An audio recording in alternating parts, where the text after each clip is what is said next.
बिस्मिल्लाहिर्रहमानिर्रहीम, अस्सलाम वालेकुम। मैं हूं माया खान और शाज़ेब अहमद भी हमारे साथ हैं। शुभ सवेरे पाकिस्तान की एक और एपिसोड के साथ आपकी खिदमत में हाजिर। I have a very good morning. लेकिन सियासी माहौल इतना गर्म है कि आप लोगों से डिटेल्स शेयर किए बगैर आगाज नहीं हो सकता। तो प्रोग्राम के आगाज में बात कर लेते हैं जरा मुल्की सियासी माहौल की। तहरीक अदम एतमाद के मामले पर सियासी पारा इतना हाई हुआ कि लफ्जी गोलाबारी से बात बढ़कर बात तसादम तक जा पहुंची है। JUI के तंजीम अंसारुल इस्लाम के रजाकार पार्लियामेंट लॉजेस गए, पुलिस भी वहां पीछे पहुंच गई, कमरों में धाबा बोला, अरकान पार्लियामेंट की मुजाहमत और पुलिस के साथ धक्कम पेल और हाथापाई हुई, जिससे साद रफीक भी जख्मी हुए। मामला बढ़ा तो मौलाना फजल रहमान ने गिरफ्तारी दी और तमाम कारकुनों को सड़कों पर आने को कहा। आगे बढ़ते हैं। मौलाना फजल रहमान की डेडलाइन खत्म होने से पहले JUI फे के तमाम कारकुनान रिहा। हुकूमत ने दोनों MNAs को भी रिहा कर दिया। इस्लामाबाद के थाना अपारा से शख्सी जमानत और मचलकों पर गिरफ्तार कारकुनों को रिहा किया गया। मौलाना फजल रहमान ने रात गए धरने खत्म करने का ऐलान भी किया और मीडिया से गुफ्तगू करते हुए सुबह 9 बजे तक कारकुनों को रिहा करने की डेडलाइन भी दी थी। मीडिया से गुफ्तगू करते हुए सुबह 9 बजे तक कारकुनों को रिहा करने के बाद जब ये हुकूमत से माफी मांगने का मुतालबा भी किया और पहले बोले कि मुझे गिरफ्तार किया गया तो दमादम मस्त कलंदर होगा। आगे चलते हैं। सुबनामा में बिलावल भुट्टो जरदारी ने आसफ भुट्टो से ड्रोन कैमरा टकराने को हमला करार दे दिया और उन्होंने एजेंसी से आसफ जरदारी पर हमले की तहकीकात का मुतालबा भी किया। कहा कि आसफ जरदारी को धमकियां अब बर्दाश्त नहीं, जो बंदूक की धमकी देगा खुद भी बर्दाश्त करेगा। खान साहब, अब मैं मौजूद हूं, कभी बंदूक इस्तेमाल नहीं की मगर बंदूक का इस्तेमाल जानते हैं। मेरे खानदान को कुछ हुआ तो जवाब मैं दूंगा और तुम और तुम्हारी नस्लें भूल नहीं पाएंगी। ये बिलावल भुट्टो जरदारी ने कल का बड़ा जहराना उनका जो बयान था और लोग भी कहते कि इस तरह के अंदाज में अवाम ने उनको कभी देखा नहीं। आगे बढ़ते हैं। IMF की शराइत पर जो मजीद अपडेट्स होंगी इंशाल्लाह उस पर भी आपको अपडेट करेंगे। तेहरान की तरफ अगर बढ़ते हैं सुबनामा में, तो तेहरान ने अपना दूसरा फौजी सैटेलाइट नूर दोम खला में भेज दिया है। फौजी सैटेलाइट एक ऐसे वक्त पर खला में भेजा गया है जब वियना में ईरानी जौहरी मुज़ाकरात जारी हैं। फौजी सैटेलाइट के खला में रवाना करने की तस्दीक ईरान की मुहाफ़िज़ीन इरानी इनकलाब इस्लामी कोर की तरफ से की गई है। और प्रोग्राम का आगाज़ अगर सियासी माहौल के हवाले से बात करके ना हो तो मेरा ख्याल है नाइंसाफ़ी होगी। हम इस वक्त बहुत कुछ देख रहे हैं सियासी माहौल में। कल रात को जो वाक़या हुआ आवाम भी देख रही है और पूरी दुनिया इस वक्त हमें देख रही है। एक बार फिर अगर बात करें मौलाना फजल रहमान की गिरफ्तारी के हवाले से, पार्लियामेंट लॉजेस में हमले के हवाले से, बिलावल भुट्टो जरदारी साहब के जहाराना बयान के हवाले से, तो हमने इस वक्त जो है वक्त हमें दिया है और हम उनको खुशामदीद कहते हैं।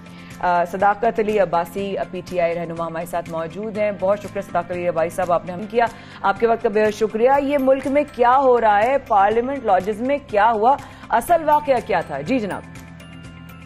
जी बहुत शुक्रिया, आपने अपने प्रोग्राम के लिए बुलाया। आपके टीवी पे विजुअल चल रहे हैं जी कि पार्लियामेंट लॉजेस जहां सिर्फ पार्लियामेंट के मेंबर्स जा सकते हैं और उनकी हिफाजत के लिए इदारे, सिक्योरिटी के इदारे मौजूद हैं। हर जगह पे CCTV कैमरास भी हैं, सेफ सिटी का भी नेटवर्क है और वहाँ पे गेट पे पुलिस वाले मौजूद हैं। वहाँ इस तरह के प्राइवेट मिलिशिया जो आपने देखा कि जो अंसारुल इस्लाम की तहरीक है, एक तंजीम है, उसके लोग कुछ 100-150 लोग जो है वो अंदर घुसे हैं और जाहिर है उसमें वो एक खास तंजीम के लोग हैं और उधर शायद मौलाना के तो चंद MNA हैं, बाकी MNAs और सेनेटर्स मौजूद हैं। तो उनको बिल्कुल ये एक समझ लें कि रियासत के अंदर रियासत वाली बात थी। उनको निकालने के लिए जो किया गया तो वो ट्रेंड हैं और वो इसी तरह के काम के लिए गुलगपाड़ा करने के लिए या लोगों को हरास करने के लिए आए। तो पुलिस ने उनको निकाला है और उस पर इन्होंने जो ड्रामा किया। अब असल बात यह है कि ये क्या करना चाहते थे। जिस तरह की वज़ाकता के लोग हैं, अगर आप टीवी पे देखें और वो जाके पुलिस की ड्यूटी करेंगे तो ये तो कानून की सरियन खिलाफ वर्जी है। तो पुलिस की ये ड्यूटी है कि उनको वहां से निकालें और उनको जाके थाने में बंद करें। लेकिन भाई साहब, मौलाना फजल रहमान ने हुकूमत से माफी का भी मुतालबा कर दिया। अब ये क्या मामला हुआ? देखें ना, मौलाना फजल रहमान जो कहें, आप मुझे बताएं और आपके नाजरीन बताएं कि क्या हम हर इस तरह की पॉलिटिकल पार्टी को इजाजत कर दें कि वो अपने मुसल्ला डंडों वाले और इस तरह के लोग जो जिन्होंने कुछ फौजी वर्दी किस्म की वर्दी बनाई हुई है वो पहन के सड़कों पर फिरें, या तहफ़्फ़ुज़ का काम किसी सरकारी आईनी इदारे पुलिस को करने दें? तो मौलाना फजल रहमान जो भी कहते हैं, कौम क्या समझती है कि इस तरह की इजाजत होनी चाहिए? क्या किसी मुअज़्ज़म मुआशरे में इस तरह आप कर सकते हैं कि पार्लियामेंट के अंदर वो बंदे घुसा दें जो उनके जाती गार्ड हैं और कल किसी के साथ कोई हादसा हो जाए? वैसे भी कानून है, तो पार्लियामेंट का मेंबर तो कानून बनाता है, तो वो उसने तो कानून के खिलाफ इस तरह प्राइवेट मलेशिया को इजाजत देना, मेरा ख्याल है इटसेल्फ मौलाना की अपनी सोच और गैर जमहूरी और ये इस तरह की दहशतगर्दी वाली सोच है, तो उसको कोई किसी तरह बर्दाश्त नहीं कर सकता और इस तरह के पुरतशद्दुद मामले को बिल्कुल स्टेट क्रश करेगी, ये इजाजत नहीं होगी। बिल्कुल सही भाई साहब, लेकिन साथ साथ हमने इस सारे मामलात में हमने कल बड़ा थ्रेटनिंग किस्म का जो प्रेस कॉन्फ्रेंस थी बिलावल भुट्टो ज़रदारी साहब की हमने देखी, और वो तरह के अंदाज में शायद अवाम ने, इस तरह आपने कहा अवाम देख रही है, तो वो क्या सोचती है अवाम को ये भी समझ नहीं आ रहा, उन्होंने कभी इस तरह से उनको देखा नहीं। बड़ा ही थ्रेटनिंग किस्म का उनका वो प्रेस कॉन्फ्रेंस का बयान था, उस पर क्या कहेंगे? देखें, बौखलाहट है, वो एक गलती जो सियासी हमने उनसे करवानी थी वो हमने करवा दी है, तो अदम एतमाद उन्होंने जमा करवा दी है। अब अदम एतमाद जमा करने के बाद हमने कुछ भी नहीं करना, हमने सिर्फ अपने बंदों को जाने नहीं देना। उनके पास जो बंदे कभी भी 120 से ज्यादा नहीं निकले, उन्होंने 172 बंदा पूरा करना है।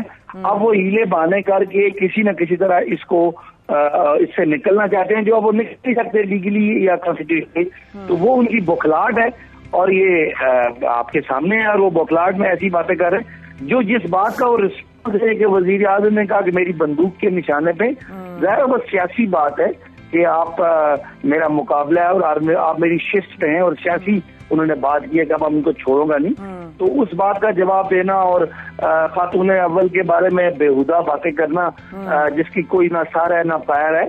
अगर किसी भी हमारे आदमी पे मसला ये है, इमरान खान के ना तो कोई सरे महल है, ना कोई लंदन फ्लैट है, ना कोई जाली अकाउंट है।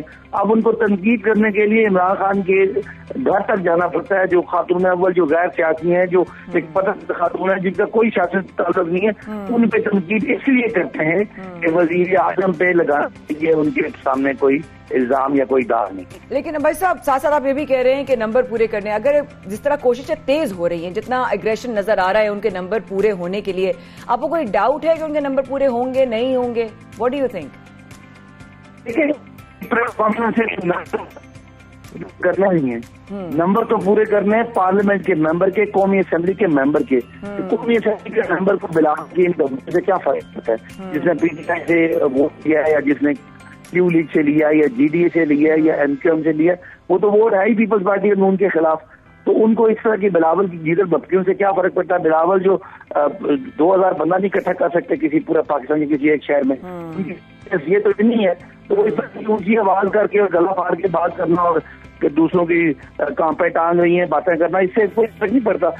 अगर जलसा करना है तो जहां इन्होंने जलसा किया है वहां हर जगह पे किया है, इनसे 20 गुना बड़ा जलसा हर मकाम पे कर सकी। तो बस सिंपल बात है कि जमहूरियत में, डेमोक्रेसी में तो अक्सरियत होती है, तो अक्सरियत पीटीआई के साथ है, बाकी एक कोना कुदरों में और मुख्तलिफ एक साइड्स पे और आप छोटे छोटे पॉकेट्स में, ठीक है, पॉलिटिकल पार्टीज की एग्जिस्टेंस है, उसी हिसाब से काम करें।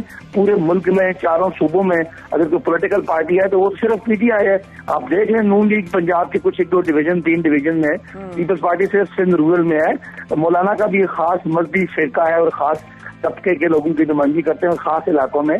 बाकी और कौन सी पॉलिटिकल पार्टी है जो पूरे मुल्क में है, जो पंजाब में, केपी में, कश्मीर में, जीबी में, सिंध में और बलोचिस्तान में, वो सिर्फ पीटीआई है। तो इस तरह बिलावल के कहने से तो कोई फर्क नहीं पड़ता ना, उनकी अपनी पॉलिटिकल हैसियत क्या है, उनको उस तरह की बात करनी चाहिए। लेकिन साथ साथ भाई साहब जरा इधर भी जरा बताइएगा कि पीटीआई की क़यादत जहांगीर तरीन और रहीम खान की जो जोड़ी है, इसके हवाले से क्या मामले पर वो क्या कर रही है या क्या प्लान कर रही है? देखिए, ये एक रियलिटी है और पीटीआई का जो मिजाज है, चूंकि ये खानदानी पार्टी नहीं है, किसी की एक जगह पे पावर सेंटर इस तरह का नहीं है, तो इस तरह की ग्रुपिंग है। हम इंट्रा पार्टी इलेक्शन लड़ते रहे हैं और उसमें है इशू, लेकिन इस वक्त जो जहांगीर तरीन ग्रुप या अलीम खान के जो मामलात हैं वो पंजाब के हवाले से उनकी शिकायत है। लेकिन आज इस वक्त हमारा फोकस मरकज में है कि जो अदम एतमाद की तहरीक है उसको हमने डिफीट करना है। उसके बाद हम सोचेंगे कि पंजाब में क्या करना है। और ये सारे इन सारी की अगर बातें सुने, उन सब का बाकी तो एतराज है इमरान खान साहब पे और पीटीआई पे कोई एतराज नहीं है। उनको नीचे किसी को बुज़दार साहब पे एतराज है, किसी को किसी वजारत पे एतराज है, किसी को किसी फंड पे एतराज है। लेकिन ये पॉलिटिकल पार्टीज में चलता है और मसला भी है, हम ये नहीं कहते कि कोई मसला नहीं है।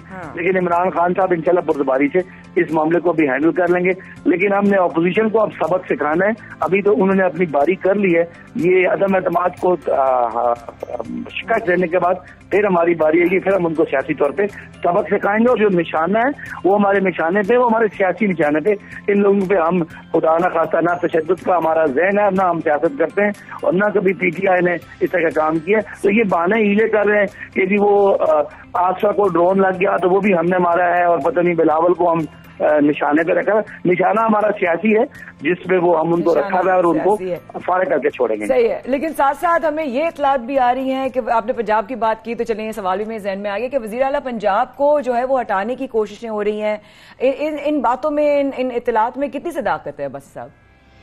देखें, ये वजीर आला उस्मान बुज़दार साहब को इमरान खान साहब ने अपॉइंट किया है और अगर कहीं पे सवाल उठे हैं तो उन सवालों का भी वक्त आएगा और वजीर आजम जो है वो मुशावरत से उनको मेंटेन भी कर सकते हैं और तब्दील भी कर सकते हैं। और ये हम समझते हैं कि ये सेकंड स्टेज पे आएगा। पहली स्टेज तो ये है कि हम जल्द अज जल्द, एक तो जो बिलावल ने यहाँ कोई 1000-1500 बंदा इकट्ठा किया, उनके मुकाबले में 2-2.5 लाख बंदा नहीं, हम करके दिखा देंगे कि हम इनसे 20 गुना ज्यादा हैं। और इसके अलावा हम अपना ये साबित करेंगे कि हमारे पास 172 से ज्यादा लोग हैं। ये हमारी पहली तरजीह है। अच्छा। इसके बाद बाकी तरजीहात पंजाब में क्या करना है वो अपनी जब स्टेज आएगी तो फिर करेंगे। तो हम इनको यहाँ शिकस्त देंगे और आपने देखना है कि ये शिकस्त का इम्पैक्ट क्या आएगा कि इनका ग्राफ पूरे पाकिस्तान में बिल्कुल ही बैठ जाएगा और पॉलिटिकल ये अगले इलेक्शन जो 2023 है उसके लिए भी कॉर्नर हो जाएंगे। अच्छा भाई साहब, आखिरी सवाल आपकी मौजूदगी का भरपूर फायदा उठाते हुए, ये ऑप्शंस खुले हैं, ये बहुत सुनने में आ रहा है इस वक्त,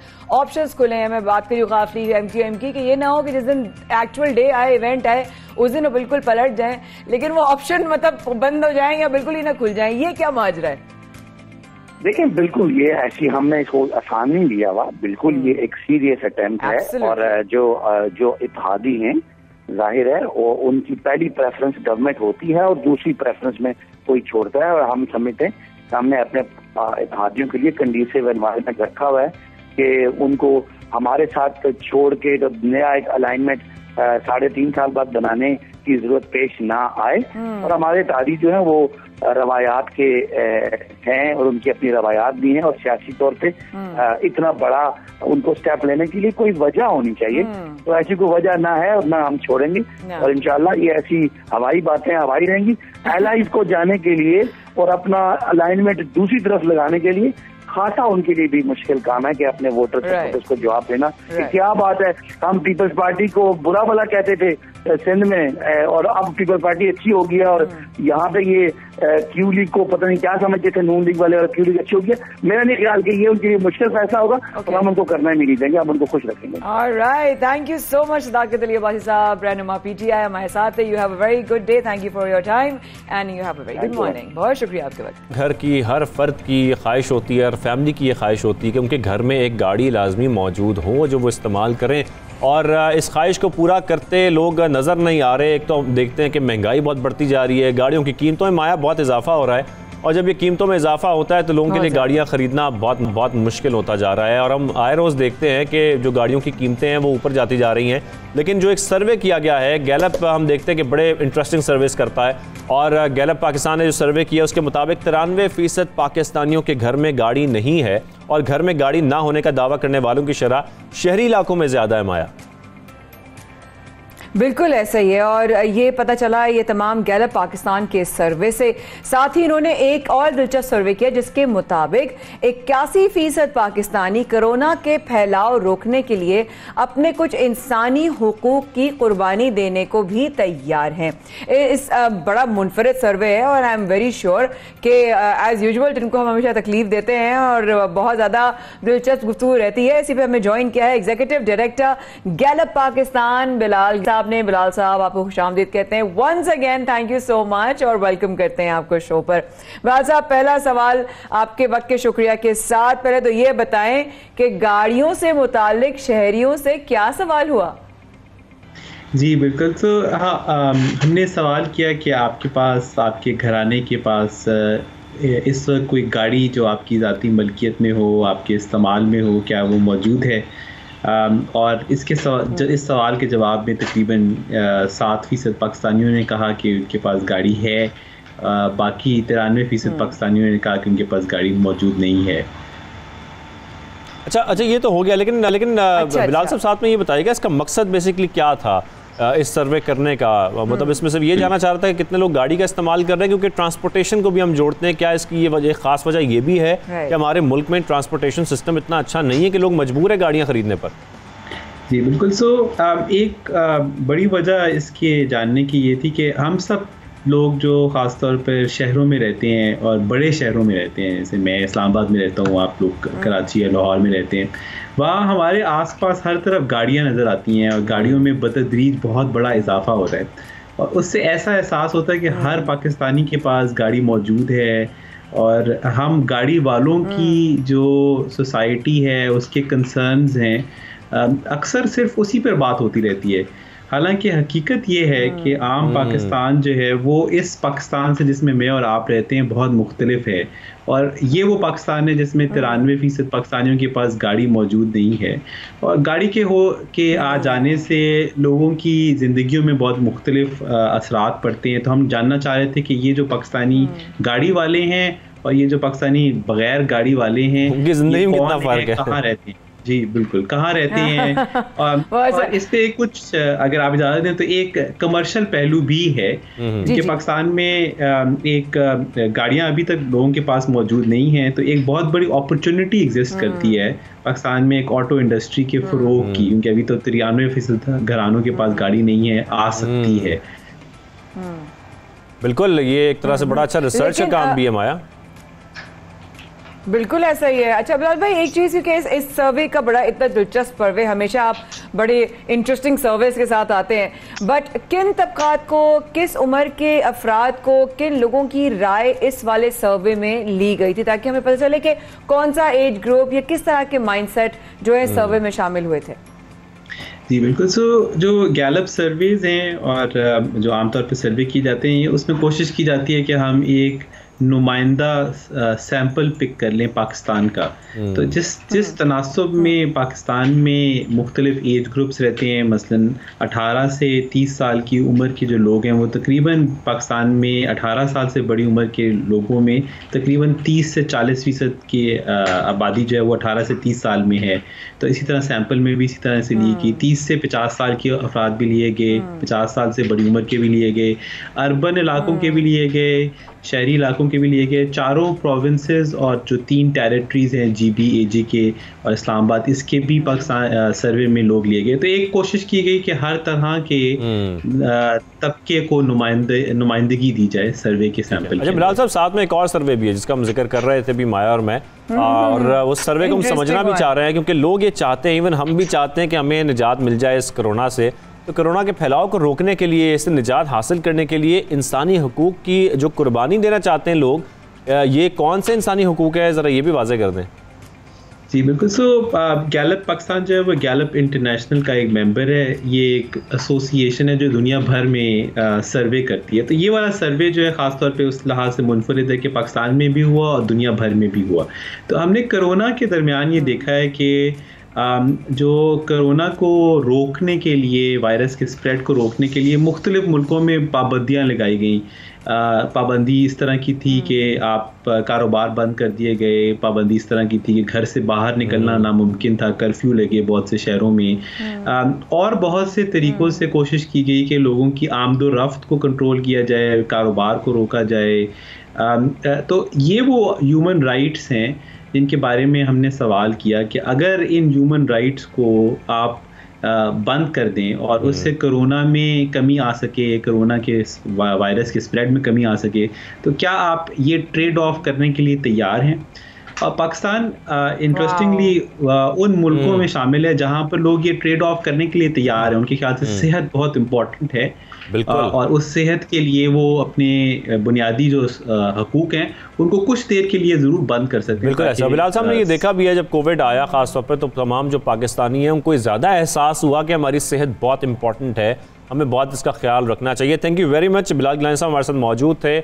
दो सारे में आज हमने बात की, एक तो कोविड के फैलाव के हवाले से जो लोग सोचते हैं, जो राय रखते हैं, दूसरी जानिब जिनके पास गाड़ियाँ हैं और जिनके पास नहीं हैं उसके क्या इस वक्त लोगों की क्या इस पर राय है वो भी हमने जानी। Thank you very much. Bilal Gilani साहब ने हमें ज्वाइन किया था, इन दोनों सर्विस से मुतालिक हमें बता रहे थे।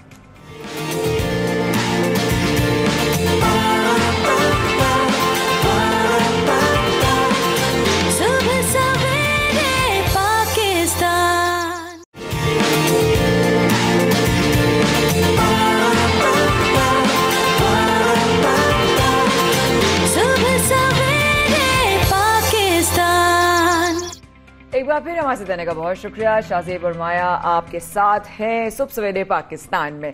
अब प्रोग्राम को आगे लेके चलते हैं। आपने अक्सर देखा होगा, बल्कि हमने सुना भी, देखा भी, और कहीं ना कहीं हमारे करीब के लोगों ने ये फेस भी किया होगा। कह रहे माया क्या बात कर रही है, मैं बताती हूँ जनाब। हमने देखा अक्सर पुलिस अफसरान जो मुलाजमीन होते हैं उनके दिखाया गया है कि वो कहीं जाते हैं, कहीं खाते हैं तो पैसे नहीं देते, कहीं कोई चीज़ ले रहे होते हैं तो लोग उनसे डर के मारे पैसे नहीं लेते।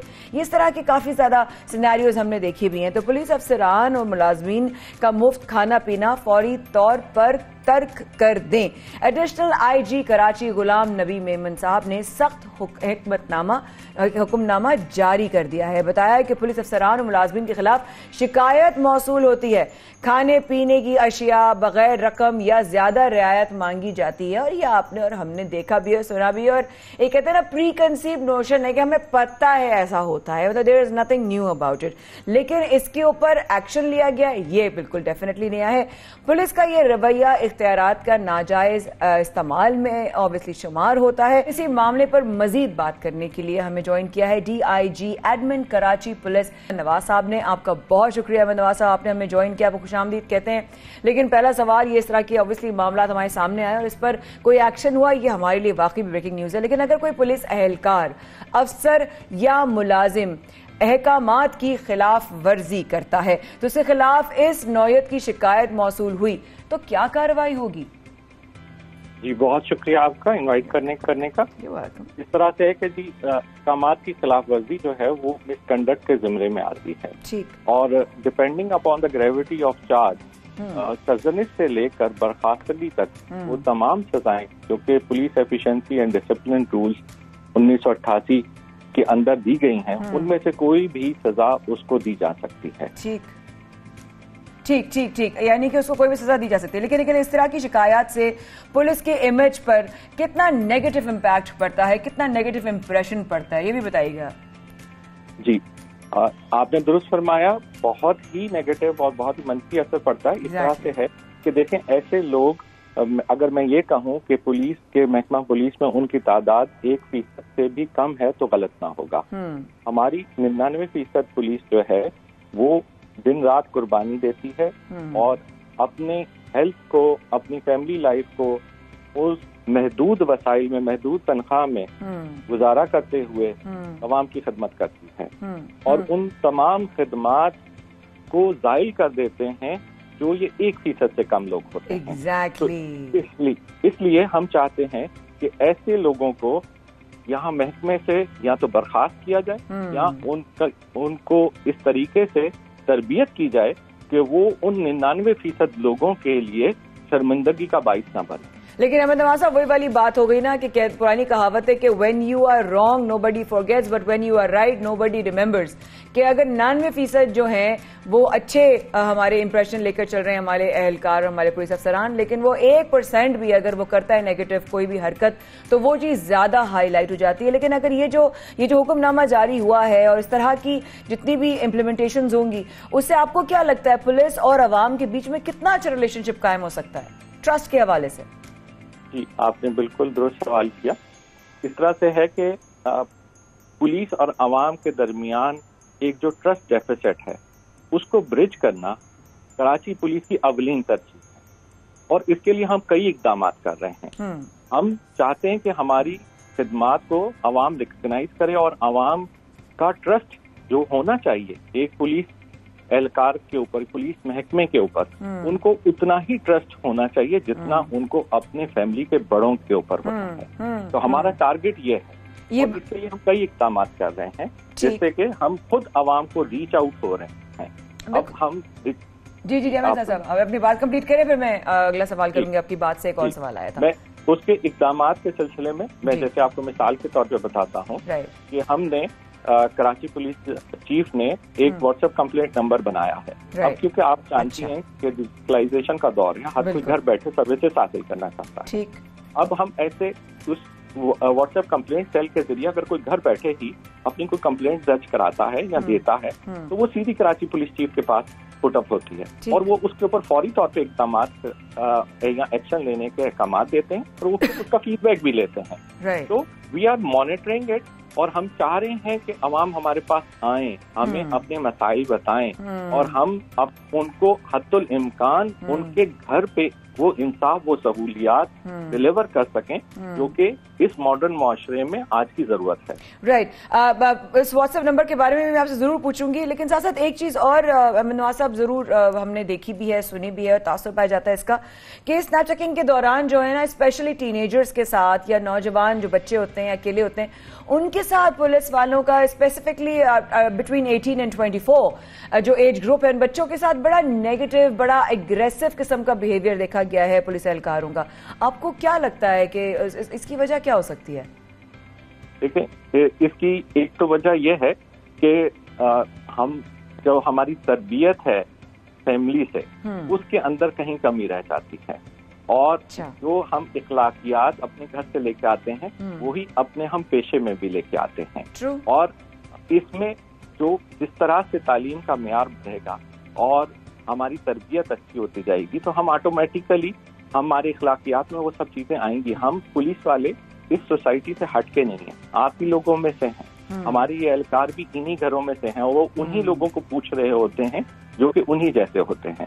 तो ये अगर मैं कहूँ कि ये उनकी जाती और नाअहली कह लें या उनकी बदइखलाकी कह लें, वो उसके जिम्मेदार खुद हैं। महकमा ऐसी अगर कभी शिकायत मिल जाए तो उसके ऊपर इंतहाई सख्त इक़दाम उठाते हैं, क्योंकि अवाम के साथ अवाम हमारे लिए, आप यूं कह लीजिए कि अवाम is our customer and we are the service provider. अगर हमारी कस्टमर सेटिस्फेक्शन नहीं है तो हमारी सर्विस की कोई अहमियत भी नहीं बचती है। राइट। अहमद नवाज साहब, आपने अभी जिक्र किया अवाम हमारी तरफ आए, हमसे शिकायत करे, हमें हाईलाइट करे। आपने व्हाट्सएप नंबर का जिक्र किया, क्या वो आप शेयर कर सकते हैं अभी हम सब हमारे देखने वालों के साथ, ताकि वो नंबर भी हम देख लें या कहाँ से हम ले सकते हैं, वो भी जरा प्लीज गाइड कीजिएगा। जी नवाज साहब। जी, हमारे कराची पुलिस के सोशल मीडिया पेजेस हैं, ट्विटर है, फेसबुक है, इंस्टाग्राम है, उन तमाम के ऊपर वो व्हाट्सएप नंबर मौजूद है और वो फ्रीक्वेंटली हम डिस्प्ले करते रहते हैं और उसके ऊपर हमें बहुत ज्यादा जो है वो रिस्पांस मिल रहा है। बिल्कुल ठीक है, बहुत बहुत शुक्रिया आपने हमें ज्वाइन किया। DIG at Karachi police Ahmed Nawaz साहब, आपकी रहनुमाई का और आपके बहुत अच्छी आपने जो जवाब दिए आवाम के लिए, तो ये बड़ी अच्छी खबर दी, बहुत शुक्रिया आपके वक्त का। आगे बढ़ते हैं प्रोग्राम में। हैवी बाइक्स अगर किसी को पसंद है, मुझे तो बहुत पसंद है, लेकिन मैं अब ज्यादा चली गई हूँ चॉपर और हार्ले की तरफ। लेकिन देन अगेन ये बड़ी जबरदस्त खबर, गुज़िश्ता हफ्ते जनाब हैवी बाइक्स का कारवां लाहौर से गुरुद्वारा दरबार साहब करतारपुर पहुंचा और पता चला है कि जनाब इस पे चॉपर्स भी हैं मौजूद। तो अब मेरा इंटरेस्ट डबल हो गया है साथ साथ करतारपुर में राइडर्स का शानदार इस्तकबाल किया गया, फूल निछावर गुलदस्ते पेश किए गए। लाहौर से करतारपुर का सफर मोटरसाइकिल सवारों ने और किया, और ये कैसा रहा आइए आपको दिखाते हैं। जी बिल्कुल, टूरिज्म और ट्री प्लांटेशन को फ़रोग देने के लिए लाहौर से करतारपुर बाइकिंग रैली का इनेकाद किया जा रहा है, जो यकीनन एक अच्छा इक़दाम है। इंटरनेशनली तौर पर भी पाकिस्तान की जो इमेज है वो बेहतर होगी।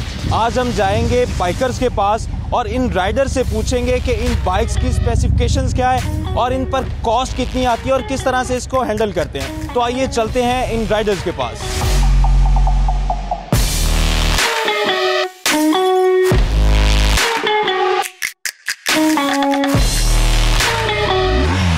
महीने का जो खर्चा है वो 50,000 के लगभग पड़ जाता है या उससे भी ऊपर चला जाता है? नहीं, ऐसी बात नहीं है। मेरा नहीं ख्याल कि पर मंथ अगर आप ऑन एवरेज निकालें तो 15,000 से 20,000 से ज़्यादा खर्चा होता है। अच्छा, मुझे ज़रा ये भी क्लियर कीजिएगा कि अब तक आप इस पे कितना सफ़र कर चुके हुए हैं और कितना तक आपने एक बाइक को भगाया हुआ? ये रेसिंग बाइक तो है नहीं, ठीक है। इसका मैक्सिमम जो स्पीड मीटर है वो 190 किलोमीटर तक जाता है, लेकिन मैंने इसको 160 तक भगाया। और जहाँ तक दूसरा सवाल है कि मैंने कितना राइड किया, तो मुझे एक साल के अंदर मैंने तकरीबन 8,000 माइल्स इसको राइड किया। इसको एक्सपीरियंस करेंगे करतारपुर तक तो समझ आएगी कि कैसी बाइक है। दूसरा सवाल था आपका बाइकिंग एक्टिविटीज़ के बारे में। तो अगर देखा जाए तो पिछले 4-5 साल से पाकिस्तान में बाइकिंग एक्टिविटीज़ बहुत बढ़ी हैं और मेरा ख्याल है ये एक हेल्दी एक्टिविटी है और इसको अगर प्रॉपर सेफ्टीज़ को साथ रख के रूल्स रेगुलेशन को फॉलो करके किया जाए तो ये बहुत हेल्दी एक्सरसाइज है।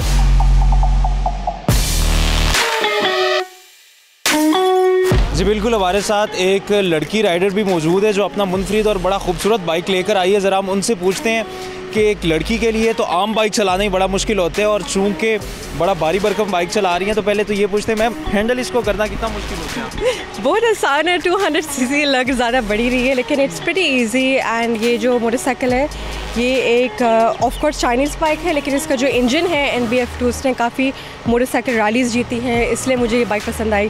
प्लस खूबसूरत भी है। आपको भी अच्छी लग रही होगी? बहुत खूबसूरत लग रही है। आपने बड़ा लंबा चौड़ा सफ़र किया हुआ है बाइक्स पे, तो बताइएगा कितना सफ़र अब तक आप कर चुके हैं? 3 सालों में 20,000 किलोमीटर्स। तो मैं शुमाली इलाकों पे भी ट्रैवल कर चुकी हूँ एंड सिर्फ साउथ नहीं देखा, सर नहीं देखा, लेकिन मैंने पहले टूर 2015 में किया था पंजाब पास तक। जी बिल्कुल, तमाम राइडर के साथ एक और लड़की हमारे साथ यहाँ पे राइडर मौजूद हैं जो कि बड़ा बाइक लेकर जा रही हैं। ज़रा हम इनसे पहले तो ये पूछते हैं कि मैम पहले तो बताइएगा कि ये बाइक कंट्रोल करना कितना मुश्किल है आपके लिए? बेसिकली बाइक का जो है ना है ये कि आपने इसको अपने थाइस से कंट्रोल करना होता है। जो आपकी थाइस हैं वो बाइक के साथ मूव होंगी तो आप इजीली बाइक को कंट्रोल कर सकते हो किसी भी स्पीड में। अच्छा, मुझे ज़रा ये बता दें कि कब से आप बाइक चला रही हैं, कितने किलोमीटर चला लिया हुआ है और भगाती वगैरह भी हैं या नहीं? मैं बाइक 2018 से चला रही हूँ और काफ़ी ज़्यादा चला चुकी हूँ। इस बाइक के ऊपर तो 5,000 किलोमीटर होने वाले हैं और तेज़ चलाती हूँ। अगर रोड खाली हो तो ही तेज़ चलाती हूँ, ट्रैफिक में तेज़ नहीं चलाती। तो मैक्सिमम कितना चलाया हुआ है आपने? मैक्सिमम मैंने 120 पे चलाया हुआ है। जी बहुत शुक्रिया। हमारे साथ एक खातून मौजूद थी, लड़की मौजूद थी जिनका ये अज़्म है कि इस तरह की जो एक्टिविटीज़ हैं वो मज़ीद होनी चाहिए ताकि मर्दों को ना सिर्फ लड़कियों को भी इसमें प्रॉपर शमूलियत का जो है वो मौका मिल सके और वो इसको अवेल कर सके। इसके साथ ही मैंने भी अपना जो रख्त सफ़र है वो लाहौर से करतारपुर के लिए बांध लिया है और मैं भी इनके साथ अब जा रहा हूँ करतारपुर। कैमरामैन इम्तियाज़ शाह के साथ ज़िशान चिश्ती, 92 न्यूज़, लाहौर।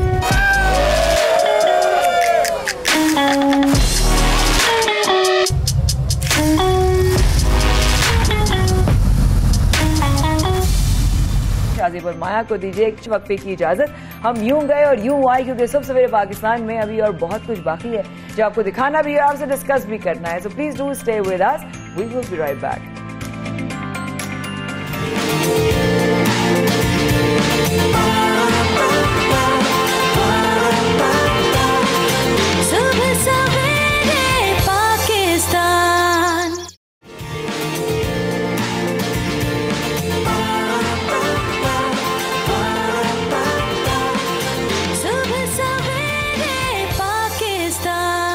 और अब अब बात करते हैं क्रिकेट की, क्योंकि क्रिकेट का जो दौर आया हुआ है और शाहजेब ने भी अब मुझे नंबर्स दे दिए कि अब मैं क्रिकेट के बारे में बहुत जानने लगी हूँ। कहते हैं ना सोहबत का असर है कि खरबूजे से खरबूसा जो है ना वो रंग पकड़ता है।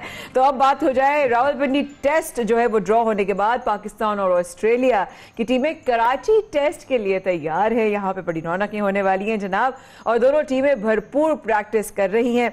कल दूसरे टेस्ट मैच का जो है वो मैदान नेशनल स्टेडियम कराची में सजेगा इंशाल्लाह, और नेशनल स्टेडियम की जो है वो पिच रिवायती तौर पर स्पिनर्स के लिए जो है वो साजगार होती है, लेकिन शाम को चलने वाली तेज हवाओं का जो है वो पेस जो है ना वो कभी कभी जो है बड़ा फायदा हो सकता है माया इसमें कि जो पेसर्स हैं वो भी फायदा उठा लें। हम ये देख रहे हैं कि रिवायती तौर पर ये साजगार साबित होती है नेशनल स्टेडियम की पिच स्पिनर्स के लिए, लेकिन क्या होगा मैच में ये तो अब देखा जाएगा। साथ में ये भी कुछ खबरें आ रही हैं माया, जिस तरीके से कहा जा रहा है कि इम्कान है कि नसीम शाह की जगह हसन अली का इंतखाब किया जाएगा। तो क्रिकेट से जुड़े बहुत सारे मामलात हैं, और ख़ास तौर पर इस कराची स्टेडियम में होने वाले जो मैच है, टेस्ट मैच है, इसके बारे में जानने के लिए हम बात करेंगे। हमारे साथ मौजूद हैं स्पोर्ट्स तज्ज़ियाकार, सीनियर स्पोर्ट्स तज्ज़ियाकार माजिद भट्टी साहब। भट्टी साहब आपको खुशामदीद कहेंगे सुबह सवेरे पाकिस्तान में। भट्टी साहब कैसी पिच है नेशनल स्टेडियम कराची की? फिर तो पिच के ऊपर हल्की सी घास नजर आ रही है, लेकिन अभी टेस्ट मैच शुरू होने में तकरीबन कोई 24 घंटे बाकी है, तो देखते हैं कि फाइनल शेप इसकी क्या निकलती है। लेकिन एक बात तो तय है कि जिस तरह आपने बताया कि नेशनल स्टेडियम की पिच, आप भी कराचीआइट्स हैं, मैं भी, तो रिवायती तौर पर स्पिनर्स को भी मदद देती है, फास्ट बॉलर्स को भी मदद देती है। लेकिन ऑन पेपर अगर हम देखें, हालांकि पिंडी टेस्ट मैच में तो पाकिस्तान ने बड़ी जबरदस्त बैटिंग की, बॉलर्स के लिए तो मदद ही नहीं थी, तो तकरीबन 1250 रन बने। ये टेस्ट मैच फैसला कुन साबित होगा। आपको पता है कि गर्मी की भी आमद है, अब तकरीबन को दिन में 30 टेम्परेचर हो जाता है। 30 टेम्परेचर का मतलब है कि पिच में तोड़फोड़ होगी गर्मी की जो शिद्दत है उसकी वजह से, तो लिहाजा स्पिनर्स के लिए मदद मौजूद है। लेकिन अब टीम मैनेजमेंट की क्या प्लानिंग है कि टीम मैनेजमेंट क्या ऑल आउट जाएगी ऑस्ट्रेलिया के खिलाफ, या जिस तरह हम थोड़े से डिफेंसिव इन ए सेंस के हम पिंडी टेस्ट मैच में हमने बैटिंग के लिए साजगार पिच इसलिए बनाई कि ऑस्ट्रेलिया की जो करंट बॉलिंग लाइनअप है तकरीबन कोई 850 टेस्ट विकेटें हैं, और हमारे पास जो हमारे बॉलर्स हैं, नसीम शाह, शाहीन आफरीदी, नोमान अली, साजिद खान, इन सब के मिला के भी 100 विकेट नहीं बनते। तो ऑस्ट्रेलिया की टीम बैटिंग में भी बॉलिंग में भी पाकिस्तान से बहुत ज्यादा मजबूत है। बिल्कुल सही भट्टी साहब, लेकिन पाकिस्तान की प्लेइंग 11 में क्या तब्दीली आप जो है वो देख रहे हैं? क्योंकि क्या इफ्तिखार अहमद को भी ड्रॉप होने का कोई मतलब इम्कान है, क्या किया जा सकता है? देखिए माया, अगर पाकिस्तान ऑल आउट जाना चाहता है, मैच जीतना चाहता है, तो उसको अपनी बॉलिंग लाइनअप तो मजबूत करना पड़ेगी। लेकिन पाकिस्तान को एक सेटबैक ये हुआ कि फहीम अशरफ जो टीम का हिस्सा थे, जब कल परसों कराची पहुंचे थे तो उनका कोरोना टेस्ट पॉजिटिव आ गया, तो फहीम अशरफ तो इस टेस्ट मैच में आउट हो गए। तो बिल्कुल मुझे लग रहा है कि हसन अली तो डेफिनेटली खेलेंगे, और हसन अली के आने से क्योंकि वो तजर्बाकार भी हैं, देखना है कि अगर पाकिस्तान अपनी बॉलिंग लाइनअप को मजबूत करता है तो फिर इफ्तिखार को ड्रॉप करना पड़ेगा। अगर बैलेंस रखना चाहता है, 4 बॉलरों के साथ जाना चाहता है, तो फिर नसीम शाह को ड्रॉप करेंगे और हसन अली को खिलाएंगे। तो मेरे ख्याल में अगर 5 बॉलरों के साथ जाएं तो टेस्ट मैच में देखें, अगर आपको हारना है तो आप 8 बैट्समैनों से भी हार जाते हैं। तो थोड़ा सा मेरे ख्याल में एग्रेसिव स्टांस और एग्रेसिव अप्रोच करने की जरूरत है। बड़े साहब आप ये कह रहे हैं कि अगर अब जो बाबर आजम की 11 टीम है वो उतरेगी मैदान में, तो उनको इस माइंडसेट के साथ उतरना है, एग्रेसिव गेम खेलना है। शाहजेब, उसकी वजह यह है कि टेस्ट मैच में एक दिन में 90 ओवर करवाना होते हैं। आपको पता है कि मैं पिंडी में मौजूद था, पिंडी में 13-14 टेम्परेचर में मैच हो रहे थे, दिन में 17-18 टेम्परेचर हो जाता था। लेकिन यहाँ कराची में तो देखें 30 टेम्परेचर दोपहर में हो जाता है, तो 30 का मतलब है कि 36 चला गया टेम्परेचर और बढ़ गया अब। हाँ तो अच्छा, मुझे पिंडी से आए हुए अब तकरीबन 24 घंटे हुए, अभी गर्मी है। अच्छा, पाकिस्तान के पास कितना बेहतरीन मौका है होम ग्राउंड पर मैचेस जीतकर टेस्ट चैंपियनशिप के लिए अपने पॉइंट्स बेहतर बना सके, कितना अच्छा आपकी नजर में मौका है? देखिए, होम टीम का एडवांटेज तो माया हमेशा से होता है, लेकिन होम टीम का एडवांटेज ये होता है कि होम टीम प्रेशर में होती है कि लोकल मीडिया भी उसको फोकस कर रहा होता है, तमाशाइयों की एक्सपेक्टेशंस भी ज्यादा होती है। लेकिन मेरे ख्याल में इस सीरीज का होना, नतीजा जो भी हो, खेल है, जाहिर है ऑस्ट्रेलिया की टीम ऑन पेपर स्ट्रांग है, अगर खुदा न खास्ता जीती भी है तो पाकिस्तान के लिए बुरा नतीजा नहीं है। अगर जीत जाए तो फिर तो जो आप कह रही है कि टेस्ट चैंपियनशिप में पाकिस्तान को जीत पर 12 पॉइंट्स मिलेंगे। लेकिन पिंडी में जिस तरह क्राउड ने ग्राउंड में आकर 5 दिन सपोर्ट किया पाकिस्तान टीम को, इवन ऑस्ट्रेलिया की टीम को, हमने देखा बाउंड्री लाइन पर डांस कर रहे थे डेविड वार्नर, जो डेविड वार्नर के बारे में मशहूर है कि बहुत ही एरोगेंट और बहुत ही लड़ाई झगड़े वाले प्लेयर है। तो मतलब पाकिस्तान के लोगों ने इन मुश्किल हालात में, मुश्किल कंडीशन में इसलिए कह रहा हूँ कि क्राउड को काफी दूर से पैदल चल के आना पड़ता है, फिर लाइनों में लगते हैं, फिर सिक्योरिटी जो हिसार है उसमें गुजरना पड़ता है। उसके बाद हुआ कहीं पर भी हम उनकी एक्साइटमेंट भरपूर देख रहे थे स्टेडियम में भी। साथ बट साहब ये भी बताइएगा, अगर हम ऑस्ट्रेलियन टीम की बात करें, अगर वो 2 स्पिनर्स के साथ मैदान में उतरते हैं तो आप क्या समझते हैं हमारे बल्लेबाजों के लिए कुछ मुश्किल पैदा हो सकती है, स्कोर करना कुछ मुश्किल हो सकता है? मेरा ख्याल है कि ऑस्ट्रेलिया के जो 3 फास्ट बॉलर हैं शाजिब, जिसमें पैट कमिंस भी है, हेजलवुड भी है और मिचेल स्टार्क भी हैं, ये कराची की पिच में मुझे नहीं लग रहा कि वो 2 स्पिनर्स के साथ जाएंगे। लेकिन उनके पास जो एक स्पिनर है नेथन लाइन, उनके 416 टेस्ट विकेट है, तो इतने दुनिया में नेथन लाइन का नाम है। मुझे लग नहीं रहा कि ऑस्ट्रेलिया की टीम 2 स्पिनर के साथ जाएगी। अगर ऑस्ट्रेलिया की टीम 2 स्पिनर के साथ जाती है तो मुझे लग रहा है कि वो अपनी फिर एक बंदा कम करेंगे, 5 बॉलरों के साथ उतरेंगे। लेकिन ये तो तय है कि कराची टेस्ट मैच का नतीजा होगा, तो क्या होता है ये तो अल्लाह बेहतर जाने। लेकिन मेरे ख्याल में प्रेशर को हैंडल किया वो टीम जीतेगी। लेकिन मुझे उम्मीद है कि पाकिस्तान की यंग टीम है, जिस तरह इसने सीरीज का स्टार्ट लिया है, तो पाकिस्तान को कराची टेस्ट जीतना चाहिए। नहीं बट्टी साहब, हमारी तो दुआ है कि जिस तरह पिंडी में जो है वो क्रिकेट को जो है वो लोगों ने आकर देखा, मैचेस को आके, और क्रिकेटर्स को, तमाम उन लोगों को हौसला अफजाई की, वही रौनक है। हमारी दुआ है कि कराची में भी वही रौनक के नजर आए, और साथ साथ आप कराची की गर्मियों को बड़ा एंजॉय करें। अभी आपने बहुत ठंडा ठंडा मौसम एंजॉय कर लिया, अब आप कराची की गर्मी को भी एंजॉय करें। बट्टी साहब बहुत बहुत शुक्रिया। तो ये तो था जनाब क्रिकेट की कुछ अपडेट, और बट्टी साहब को बहुत शुक्रिया एक बार फिर। लेकिन अब जरा ट्रांसप्लांट के हवाले से एक बड़ी जबरदस्त खबर है, लाहौर के हवाले से आई है। पंजाब हुकूमत का बेहतरीन कदम, इंसानी आज़ा की जाली पैवंदकारी रोकने के लिए आज़ा की रजिस्ट्री कायम करने का फैसला किया गया है। हम अक्सर सुनते थे, इस हवाले से मुख्तलिफ खबरें भी गर्दिश करती थी, लेकिन अब पंजाब हुकूमत ने यह बहुत बड़ा कदम उठाया है, जिसके तहत खूनी रिश्ते के अलावा दीगर अफराद भी जिस्मानी आज़ा अतिया कर सकते हैं। यानी मुतासरा शख्स किसी भी शख्स के अतिया करदा आज़ा इस्तेमाल कर सकेगा। पहले कानून था कि मरीज लिवर, किडनी समेत दीगर ट्रांसप्लांट की जरूरत में सिर्फ रिश्तेदारों के अतिया करदा जो आज़ा थे वो ले सकता था, लेकिन अब ऐसा नहीं है। इसी मामले को मजीद समझने के लिए हमने राब्ता किया है chairman Punjab human organ transplant authority professor Asad Aslam से। बहुत शुक्रिया असद, आपने हमें ज्वाइन किया। प्रोफेसर, पहला सवाल यह है कि मुख्तलिफ वक्तों में हमने सुना कि जनाब ये जाली पैवंदकारी की खबरें देखी जाती थी, सुनी और अवाम तक ये पहुंचती थी, लेकिन अब इस अहम कदम के बाद क्या जाली पैवंदकारी का अमल रुक सकेगा? बिस्मिल्लाहिर्रहमानिर्रहीम। मैं पहले थोड़ा सा बयान बता दूं कि किस किस्म के ट्रांसप्लांट की इजाज़त है हमारे कानून में। एक तो क्लोज रिलेटिव, जिसमें माँ बाप, बहन भाई, बेटा बेटी और मियाँ बीवी, और मियाँ बीवी के जो क्लोज रिलेटिव हैं वो भी क्लोज रिलेटिव में आती है। दूसरा है नॉन क्लोज रिलेटिव। अगर आपके क्लोज रिलेटिव किसी वजह से खुदा न खास्ता वो किसी बीमारी में मुब्तला हैं या वो है नहीं है, तो नॉन क्लोज रिलेटिव जिसमें कज़न्स, अंकल, आंटी, उनको भी इजाज़त है। और तीसरा है अनरिलेटेड, यानी कि वो आपके रिश्तेदार नहीं हैं, ना क्लोज ना नॉन क्लोज रिलेटिव, यानी कि आपके ना कोई क्लोज रिलेटिव मौजूद है ना नॉन क्लोज। अगर उस सूरत में अगर हॉस्पिटल की एवेल्यूएशन कमेटी इजाज़त दे दे तो हम उसकी भी इजाज़त देते हैं। लेकिन अभी तक पंजाब में क्लोज और नॉन क्लोज के अलावा किसी भी अनरिलेटेड की आज तक इजाज़त नहीं दी गई थी।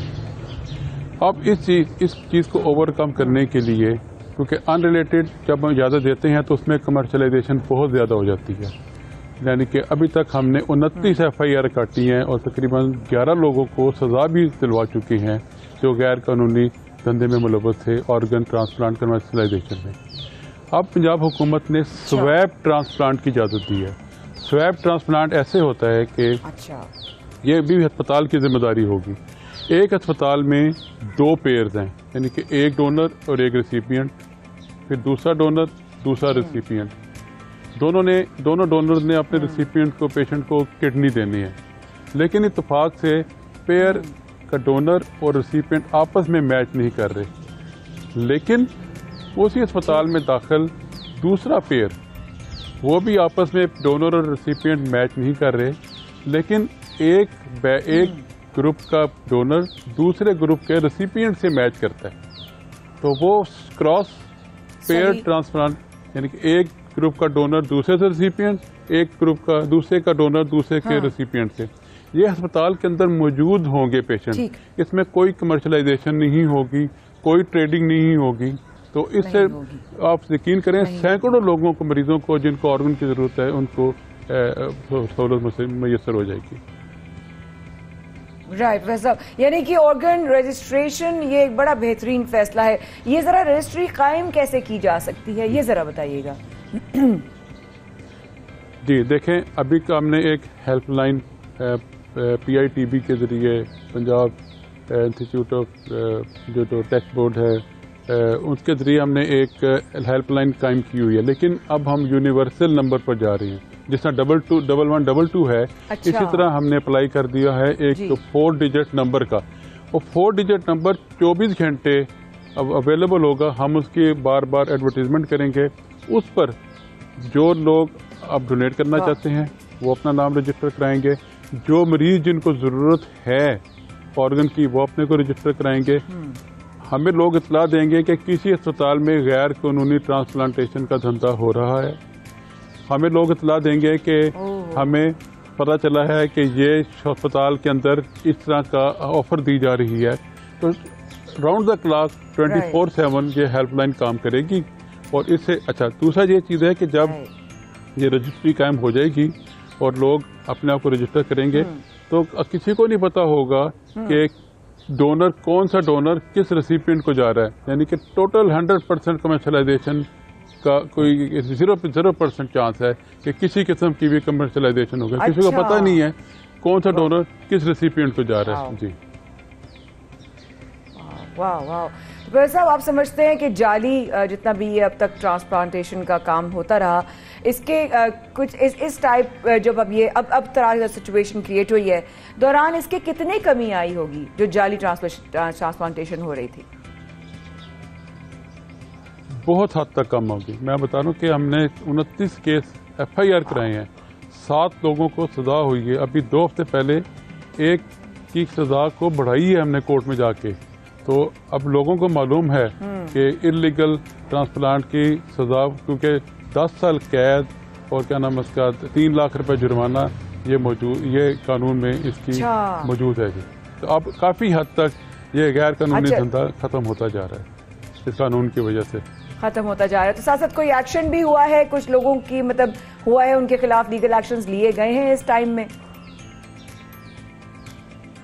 देखें, अभी हमें 3 हफ्ते पहले इतला मिली कि मांगा मंडी में एक गैर कानूनी ट्रांसप्लांट हुआ है, होने जा रहा है। हमने तकरीबन रात 10 बजे हमें इतला मिली, हमने अपनी विजिलेंस टीम को वहाँ भेजा। वो रात को गए, हाँ धुंध भी थी लेकिन वो गए, उन्होंने मौके पर जाके उन जो डॉक्टर्स को भी पकड़ा और अभी तक वो अब FIA के ज़ेरे हिरासत हैं, उन पर मुकदमा चल रहा है।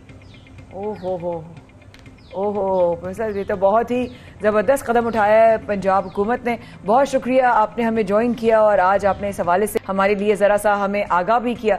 हमारे साथ मौजूद थे chairman Punjab human organ transplant authority professor Asad साहब। बहुत शुक्रिया आपका, आप आए असद साहब, थैंक यू सो मच। और यहाँ पर सबसे पहले पाकिस्तान में शाहजेब और माया को दीजिए छोटे से वक्फे की इजाज़त। हम बस यूँ गए और यूँ आए। Please do stay with us. Once again very good morning.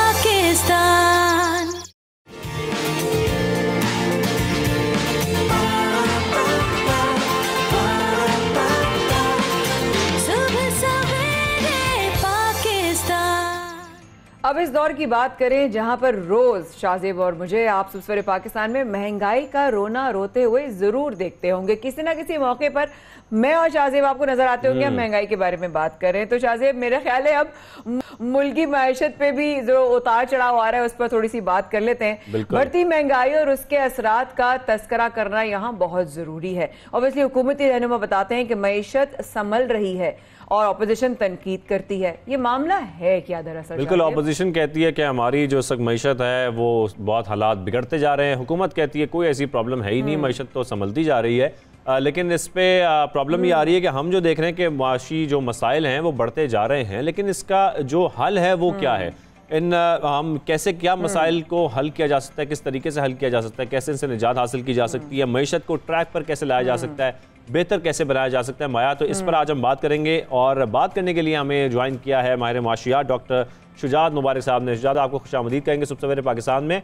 Doctor साहब, हम तो समझना चाह रहे हैं, हुकूमत एक तरफ कहती है मैशत संभल गई है, ऑपोजिशन कहती है तबाह हो गई है, अवाम जो है उनको महंगाई का सामना है, करना क्या चाहिए मुल्क को इस वक्त जो मौजूदा जो हालात हैं, जो माशी हालात हैं, सूरत हाल है, उसको बेहतर कैसे बनाया जा सकता है? Thank you so much. ये सबसे पहले तो मेरी ये गुजारिश होगी कि गवर्नमेंट इस चीज़ को समझे कि हालात वाकई ख़राब हैं, क्योंकि जो गवर्नमेंट के स्पोक्स पर्सन हैं या इवन प्राइम मिनिस्टर साहब वो ये समझ रहे हैं कि पाकिस्तान में महंगाई इतनी नहीं है। वो अभी पहले ही एक दो अपनी स्पीचेस में ये रेफर कर चुके हैं कि जी पाकिस्तान में जो पेट्रोल और डीजल की प्राइसेस हैं वो दुबई से और यूएई से बहुत हद तक कम है।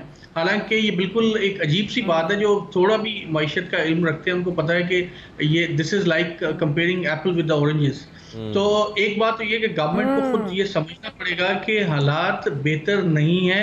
अगर आपकी एक्सपोर्ट बढ़ रही है तो उससे ज़्यादा आपकी इंपोर्ट बढ़ रही है, जिसकी वजह से आपका करंट अकाउंट डेफिसिट बहुत ज़्यादा हो गया है। आपके इंडस्ट्रियल सेक्टर की productivity except for textile sector decrease हो रही है। आपकी अगर आप एक्सपोर्ट देखें तो हाईली कॉन्सेंट्रेटेड है, सिर्फ हमारी राइस और टेक्सटाइल सेक्टर और चंद एक फूड के सेक्टर जिनकी एक्सपोर्ट्स बढ़ रही हैं। तो सबसे पहले तो हमें ये तस्लीम करना होगा, फिर हम आते हैं आगे कि क्या वो पॉलिसी आउटकम्स हो सकती हैं, क्या वो 2, 3, 4 चीज़ें हैं जिसके ऊपर गवर्नमेंट फोकस करके अपनी मैशत को बेहतर बना सकते हैं। तो अगर आप मुझे अलाउ करें तो मैं आपके साथ शेयर कर दूं कि एक इम्पॉर्टेंट जो एस्पेक्ट है इस हवाले से, जो कि इस गवर्नमेंट ने इन्होंने कहा कि हमने उस पर फोकस किया, लेकिन मेरा ख्याल है कि इसको ड्रास्टिकली इग्नोर किया गया, वो था हमारा प्राइमरी सेक्टर यानी कि एग्रीकल्चर सेक्टर। जब भी बात होती थी ये कहा जाता था कि ये एग्रीकल्चर सेक्टर को फोकस किया जाएगा। अगर आप पाकिस्तान के माशी ढांचे को भी देखें तो एग्रीकल्चर सेक्टर को फोकस किए बगैर हमारी इंडस्ट्रियलाइजेशन भी नहीं हो सकती और हमारी इकोनॉमिक ग्रोथ भी नहीं हो सकती। डॉक्टर साहब हमारा जी बिल्कुल। अच्छा, उसके साथ मैं आपको जो बताऊं कि हमारे जो टेक्सटाइल सेक्टर वो लीडिंग एक्सपोर्ट कर रहा है। अब टेक्सटाइल सेक्टर की सारी कॉटन पाकिस्तान का एग्रीकल्चर सेक्टर दे रहा है। आपके राइस डायरेक्टली एक्सपोर्ट हो रहे हैं, आपकी जो प्रोसेस्ड फूड है वो एग्रीकल्चर सेक्टर उसकी इनपुट दे रहा है। तो इसका मतलब ये कि अगर आप एग्रीकल्चर सेक्टर को प्रॉपरली मॉडर्न तरीके से उसको अपग्रेड करते हैं, उसको डेवलप करते हैं, तो आपकी अच्छी खासी आपकी इकोनॉमिक ग्रोथ में इसका कंट्रीब्यूशन हो सकता है। और ना सिर्फ कंट्रीब्यूशन हो सकता है बल्कि आपकी एम्प्लॉयमेंट भी बढ़ेगी और इनकम भी बढ़ सकती है। इस वक्त पाकिस्तान के एग्रीकल्चर सेक्टर को सबसे बड़ा मसला है इरिगेशन का, और उसके साथ साथ हमारी जो प्रोडक्टिविटी है वो बहुत कम है। पहले भी मैंने आपके प्रोग्राम में अर्ज किया था कि पाकिस्तान की प्रोडक्टिविटी इंडिया के मुकाबले में तकरीबन आधे से भी कम है। फर्क क्या है? 2 बुनियादी फर्क हैं। एक तो ये कि उन्होंने फार्मिंग को मॉडर्नाइज कर लिया है, दूसरा ये कि उनकी जो इरिगेशन है, आबपाशी का निज़ाम, वो उन्होंने बड़ा अच्छे बेहतर तरीके से उसको मैनेज कर लिया है। वो अब ड्रिप इरिगेशन की तरफ जा रहे हैं, जो कि दुनिया के बड़े ममालिक जा रहे हैं। ड्रिप इरिगेशन से ना सिर्फ आप अपने पानी को बेहतर तरीके से मैनेज कर सकते हैं, पानी को वेस्टेज को तकरीबन 90% तक आप कम कर सकते हैं और आपकी फसलों की प्रोडक्टिविटी भी बढ़ सकती है। इसी तरह से जो जदीद ज़राए हैं आपके एग्रीकल्चर सेक्टर के, उनके ऊपर फोकस किया जा रहा है। जी जी जी डॉक्टर साहब, आपने साथ साथ अभी ये कहा थोड़ी देर बाद कि सबसे पहले आपने बात शुरुआत में यही कहा कि हुकूमत को सबसे पहले तो ये एक्सेप्ट करने की जरूरत है कि भाई ये हालात हैं इस वक्त कंसर्न। लेकिन जहां आपने कहा कि हुकूमत नहीं इस वक्त माशी सिचुएशन को अगर अंडरस्टैंड करी या एक्सेप्ट भी नहीं करी माशी मसाइल को, अवाम पर इसके क्या असरात हो सकते हैं? जब हुकूमत ही एक्सेप्ट नहीं कर पा रही है तो अवाम तो बिल्कुल बीच में लर्च में है, तो उसके ऊपर क्या असरात हो सकते हैं? देखिए ये बड़ी अनफॉर्चुनेट सिचुएशन है कि इसके हम सब लोग पिस रहे हैं, इसको सफर कर रहे हैं। अब जो ब्रेंट अभी जो रिसेंट प्राइसेस है, अभी सप्लाई बढ़ने की वजह से 112 पे क्रूड ऑयल की प्राइसेस थोड़ी सी कम होके आई है, लेकिन इसके बावजूद अगर ये कंपेयर किया जाए तो अच्छी खासी ज्यादा प्राइसेस हैं जिनके असरात आगे चल के अवाम पर आएंगे। तो और डेफिनेटली इस पे महंगाई भी बढ़ेगी और जो आपकी इंडस्ट्रीज हैं, कॉस्ट ऑफ प्रोडक्शन बढ़ेगी और आपका जो एक्सपोर्ट्स हैं और जो आपकी ओवरऑल जो बैलेंस ऑफ ट्रेड है वो भी अच्छा खासा इफेक्ट हो सकता है। तो मेरा ख्याल ये है कि बजाय इसके कि आप पॉलिटिकल स्कोरिंग करें, ठीक है वो पॉलिटिकल हालात इस तरह के बने हुए हैं कि गवर्नमेंट को वो भी करना है। डॉक्टर साहब ने हम जिस तरीके से देखते हैं, FATF का जिक्र करते हैं, IMF की सख्त शराइत होती हैं, आलमी सतह पर कीमतें बढ़ जाती हैं, इन तमाम हम अगर इन सिचुएशन को देखें तो उसके क्या असरात पाकिस्तान पर मुरतब हो रहे हैं, ये भी एक बहुत बड़ी वजह है हमारी इस वक्त मईशत की। बिल्कुल, देखें एक तो हमारे अंदरूनी अवामिल भी काफी हद तक जो है ना वो बिगड़े हुए थे। सोने पे सुहागा ये हुआ कि जो इस वक्त इंटरनेशनल सिचुएशन है वो भी बहुत बुरी है। हम सारी का इल्जाम गवर्नमेंट पे ऑब्वियसली नहीं डाल सकते, लेकिन गवर्नमेंट उसको बेहतर तरीके से मैनेज कर सकती थी। Obviously international oil prices, crude oil prices बहुत ज़्यादा इंक्रीज्ड हैं। आपका कोविड के बाद जो इंटरनेशनल लॉजिस्टिक्स की सूरत हाल देख लें वो भी बड़ी ख़राब है। अब जो यूक्रेन और रशिया के तनाज़े के बाद और भी बहुत सारी जो इंटरनेशनल एस्पेक्ट्स हैं वो बिगड़ते हुए नज़र आ रहे हैं। लेकिन आप देखें कि खित्ते में दूसरे ममालिक ने बड़े अच्छे तरीके से इसको मैनेज किया। इंडिया को देख लें, बांग्लादेश को देख लें, या जो दूसरे ममालिक हैं उनको भी तो ये इन असरात का सामना था, लेकिन वहाँ पे इन्फ्लेशन तो इतना नहीं बढ़ा, वहाँ पे एम्प्लॉयमेंट इतनी कम नहीं हुई, वहाँ पे इकोनॉमी काफ़ी हद तक बैलेंस थी। वजह ये थी कि वहाँ पे जो इकोनॉमिक पॉलिसीज की कॉन्टिन्यूटी रही। जो इकोनॉमिक पॉलिसी इंडिया में मनमोहन सिंह ने बनाई थी, मोदी भी उन्हीं को लेके चल रहा है। बांग्लादेश में हसीना मोइन और ऑपोजिशन में जो लीडर है वो आपस में लड़ते तो हैं, लेकिन जो मुआशी पॉलिसी है वो उनकी वही रहती है, उनको वो कंटिन्यू कर रहे होते हैं। हमारे बड़ी बात आपने की है, वो नहीं मूव होता। बिल्कुल सही कह रहे हैं वाकई। तो साहब वो नहीं, आप इतने आपने स्ट्रॉन्ग पॉइंट्स अभी शेयर किए हैं कि वहां के माशे, अब आपने इख्तलाफ अपनी जगह, लेकिन जो मुल्की मुआशी है ना वो नहीं अफेक्ट होनी चाहिए। और वो हम देखते हैं दुनिया में कि कितने बड़े बड़े एग्जांपल्स हैं, जैसे कि आपने भी अभी दिया। उसी डॉक्टर अपनी बात को आगे भी बढ़ाएगा, लेकिन साथ साथ ये भी बताइए कि अगर इस वक्त हमें इंस्टेंटली अगर कोई सोल्यूशन चाहिए, I know there is no shortcut, but at least situation को थोड़ा बेहतर या अंडर कंट्रोल करने के लिए क्या करना होगा? देखिए इमीडिएटली जो आपकी स्मॉल एंड मीडियम एंटरप्राइज यानी कि छोटी और दरमियाने तबके की जो फर्में हैं, जो बिजनेसेस हैं, उनको हैवी रिलीफ देना होगा गवर्नमेंट को, क्योंकि इस वक्त सबसे ज़्यादा जो रोज़गार है वो आपकी छोटी और दरमियाने जो सनतें हैं उनके साथ वाबस्ता है। आपकी बड़ी सनत के साथ ठीक है, लोग उसके साथ एम्प्लॉयड हैं, अगर कार मैन्युफैक्चरिंग एक कंपनी है तो, लेकिन जो सबसे ज़्यादा एम्प्लॉयड लोग हैं वो छोटी और दरमियाने दर्जे की सनतें हैं। तो SMEs को टारगेट करके रिलीफ देना चाहिए गवर्नमेंट को। और मैं ये दावे से कह सकता हूँ कि अगर गवर्नमेंट 1 साल की प्लानिंग करके SMEs को रिलीफ देते हैं, उनको प्रेफरेंशियल ट्रीटमेंट देते हैं, बैंक्स को कहते हैं कि इनको आप बिला सूद के कर्जे जो है वो दें और इनको आप इनकी कैपेसिटी बिल्डिंग करें, तो 1 साल में काफी सूरत तब्दील हो सकती है। मैं ये तो नहीं कह सकता कि बिल्कुल ही कोई तब्दीली आ जाएगी, लेकिन सिचुएशन काफी बेहतर हो सकती है। तो SMEs को टारगेट किया जाए, जो स्पेशली गवर्नमेंट के अपने प्रोग्राम है, जो यूथ डेवलपमेंट के जो कामयाब जवान प्रोग्राम है, इसको थोड़ा सा और स्ट्रक्चर करके जो वो लोग जो ऑलरेडी कारोबार कर रहे हैं, जो छोटे और दरमियाने तबके के लोग हैं, उनकी तरफ फोकस किया जाए। बिल्कुल, जो ऑलरेडी कारोबार कर रहे हैं उन पर फोकस किया जाए। जवान प्रोग्राम ऑलरेडी चल रहा है, उसको ज़रा और उसका स्ट्रक्चर बेहतर किया जाए। डॉक्टर साहब हमें ये कह रहे हैं, साथ में एग्रीकल्चर सेक्टर को हमें बहुत इंप्रूव करने की ज़रूरत है, उस पर बहुत काम करने की ज़रूरत है। इस तरीके से अपनी मईशत को बेहतर किया जा सकता है। डॉक्टर शाहजाद मुबारक साहब, बहुत शुक्रिया, आपने शो में ज्वाइन किया, और इन तमाम इकदाम को फौरी तौर पर उठाना हुकूमत के लिए बहुत इंपॉर्टेंट है। और अब प्रोग्राम में बात करते हैं एक और मुद्दे को लेकर, जो कि हमें माशरी तौर पे हम कभी बच्चों के हवाले से बात कर रहे होते हैं, कभी सेहत के हवाले से बात कर रहे होते हैं, और कभी जहनी सेहत यानी मेंटल हेल्थ के हवाले से बात कर रहे होते हैं। अगर शाहजेब हम बात करें तो अक्सर घरों में जवान बेटा या बेटी नफ्सियात का जब जो है उसको मसाइल का शिकार होते हैं, तो वालिदैन घबरा जाते हैं कि भाई रिश्तेदार क्या सोचेंगे, पड़ोसियों को पता चल जाए के साथ सोचेंगे, घर से बाहर बात निकल गई तो हालांकि हर घर में कहीं ना कहीं इस तरह का चैलेंज जरूर किसी ना किसी लेवल पर आता है, आई एम श्योर। और कोई भी फैमिली शाज़े परफेक्ट नहीं होती, हम सब चैलेंजेस, प्रॉब्लम्स, इश्यूज और इमोशनल मसलों को से गुजरकर ही हम जो है एक फैमिली बनते हैं। और हमारी गलती यहाँ पर भी हमारा कि हम बच्चों से ज्यादा मुआशरे का सोच रहे होते हैं, लोगों का सोच रहे होते हैं कि वो हमारे बच्चों के बारे में क्या सोचेंगे। लेकिन पहले हमें ये बात समझना जरूरी है कि हमारे जो बच्चों के नफ्सियाती मसाइल हैं जो कि हो जाते हैं मुख्तलिफ वजूहात की वजह से, उसको ठीक करना बहुत ज़रूरी है। फौरी तौर पर थेरेपीज कराना बहुत ज़रूरी है। आपको उसके लिए हमारे नफ्सियात के पास जाना बहुत ज़रूरी है ताकि आप उनसे कंसल्ट करने के बाद उन बच्चों को टाइमली ट्रीट कर सकें। हाँ बिल्कुल एग्जैक्टली, क्योंकि अक्सर दिमागी अमराज इस हद तक बिगड़ जाते हैं क्योंकि नाज और नखरे से जो बच्चों को पाले, हम लोग आई थिंक कल भी यही बात कर रहे थे कि बहुत ज्यादा या तो नखरे और नाज और ये बताना कि भाई तुम तो ये भी ना करो, तुम वो भी ना करो, उनके अंदर कोई सेंस ऑफ रिस्पॉन्सिबिलिटी नहीं, कोई सेंस ऑफ इंडिपेंडेंस डालना नहीं कि भाई तुम्हें कल को इंडिपेंडेंट होना है।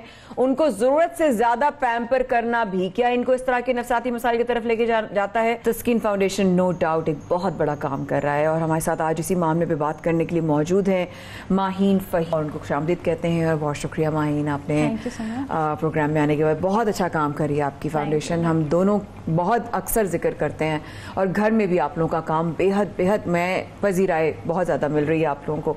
हमने वीडियो में देखा कि ये थेरेपी को लेकर क्या होगा, थेरेपी से क्या होगा, थेरेपी कराने से क्या फ़र्क पड़ता है, तो लोगों को ज़रा बताइए कि थेरेपी है क्या।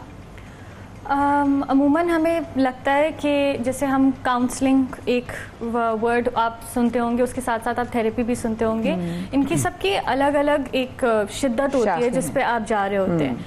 अब काउंसलिंग में ज़्यादातर हम कहते हैं कि अगर किसी को बात करनी हो और बहुत छोटे दिन भर के कभी मसाइल होते हैं जो आप हर दिन क्योंकि उन चीज़ों में से गुजर रहे होते हैं तो वो ज़्यादा उनकी शिद्दत आपको महसूस होती है, तो वो हम काउंसलिंग से बेहतर कर सकते हैं। बट जब हम थेरेपी के बारे में बात करते हैं तो वो ज़्यादातर अगर समझा जाए तो एक इंसान जिसकी जहनी परेशानी कुछ ज़्यादा हद तक पहुंच गई है कि उससे खुद कंट्रोल या हैंडल नहीं हो पा रही है और दूसरों को और अपने आप को दोनों को उस चीज़ पे इम्पैक्ट हो रहा है। कभी कभार हम लोग किसी मसाइल से गुजर रहे होते हैं जिस पे किसी और को कोई इम्पैक्ट नहीं पड़ता, बिल्कुल, और हम उसको खुद ही कोशिश कर रहे होते हैं फिक्स करने की। लेकिन अमूमन ऐसे मसाइल होते हैं जो हम लोगों को हम चाहे जितना भी उनको दबा लें, जितना भी हम ना चाहें लोगों को नजर आए, वो नजर आता है, वो सामने आता है। उसमें कभी आपके खाना पीना उससे चेंज हो जाता है, आपको नींद नहीं आती या बहुत ज्यादा आती है, अलग तरीके के मसाइल होते हैं। तो अगर हम थेरेपी का जनरली सोचें तो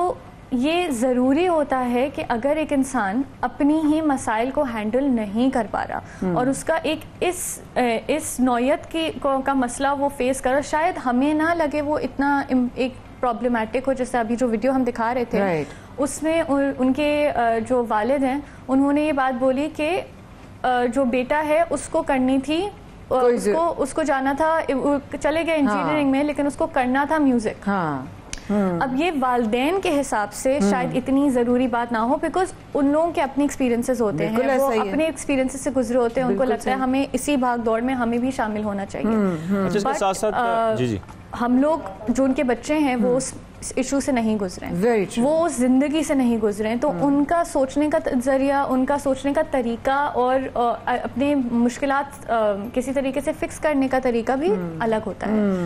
और जब आपसे नहीं किया जाए तो एक पॉइंट आता है, इतनी शिद्दत उस चीज़ की बढ़ती रहती है कि आप सिर्फ एक साइकोलॉजिस्ट कह लें, काउंसलर कह लें, किसी से भी सिर्फ बात करके भी वो चीज़ ख़त्म नहीं होती, क्योंकि अब जिस शिद्दत पे आप जा रहे होते हैं उस पर या फिर तो आपको मेडिकेशन की कभी ज़रूरत पड़नी पड़ती है या आपको ज़्यादा लंबे तौर पे आपको बात करनी है। आप सही कह रही हैं कि ये फिर उसकी शिद्दत बढ़ती जाती है, तो फिर काउंसलिंग के बाद जो है वो मेडिकेशन पे मामला चला जाता है। लेकिन माइन आपसे मैं ये जानना चाहता हूँ क्योंकि पेरेंट्स इसमें क्या करें जब वो किसी बच्चे को देखते हैं कि वो नफ्सियाती मसाइल का सामना कर रहा है या इसका शिकार है, तो अक्सर हम वालिदैन को देखते हैं कि वो कुछ जाली आमलीन के पास चले जाते हैं, कुछ ऐसे लोगों से रब्ता करते हैं जिनको नहीं करना चाहिए। आपके ख्याल में करना क्या चाहिए, पहला स्टेप क्या है अगर आपको ये फील हो कि आपके बच्चे इस चीज़ का शिकार हो रहे हैं, नफ्सियाती मसाइल का शिकार हो रहे हैं? पहला स्टेप तो हमेशा उनसे बात करना होता है।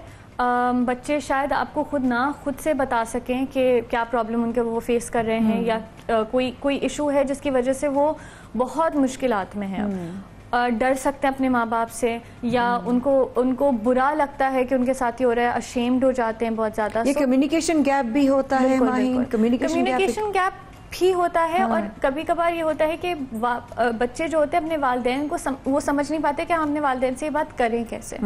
थोड़ा सा अगर वो शर्मिंदा हो रहे हों कि ये मसला है, या वो किसी से उन्होंने बात इस बारे में नहीं की हो, तो इसलिए वालिदैन का सबसे जो पहला एक स्टेप होना चाहिए कि अगर वो देख रहे हैं कि उनका बच्चा वाज़े तौर पे उस चीज़ से अफेक्ट उसको पड़ रहा है और कोई परेशानी में कॉन्स्टेंटली दबा हुआ है, लेकिन उससे बात ही नहीं करेंगे उसके बारे में, तो शायद बच्चा भी आपसे बात ना करे और वो आप इग्नोर कर रहे हैं उस चीज़ को। लेकिन इग्नोर करने से प्रॉब्लम नहीं खत्म होगी, सिर्फ बातचीत खत्म हो जाएगी। बातचीत खत्म होगी। अच्छा माहीन, अभी हम स्टार्ट करने से पहले भी यही बात कर रहे थे कि शादी मैं इनसे पूछ भी रही थी साथ साथ कि थेरेपी जो आपके यहाँ होती है, ज़रा मैं चाहती हूँ कि उसकी भी ज़रा गाइडलाइन हो कि किस तरह होती है, तरीक़ाकार क्या है। अगर इस वक्त कोई सुन रहा है आपकी बात को और वो समझता है कि मेरे बच्चे को या मेरी बच्ची को दिखाना है, अगर फ़र्ज़ करो मुझे तस्कीन फाउंडेशन ही जाना है और दिखाना है, वो कैसे आपसे, क्या तरीक़ाकार है, कैसे आपसे जो है वो रब्ता कर सकते हैं? सो रब्ता करना बहुत आसान है।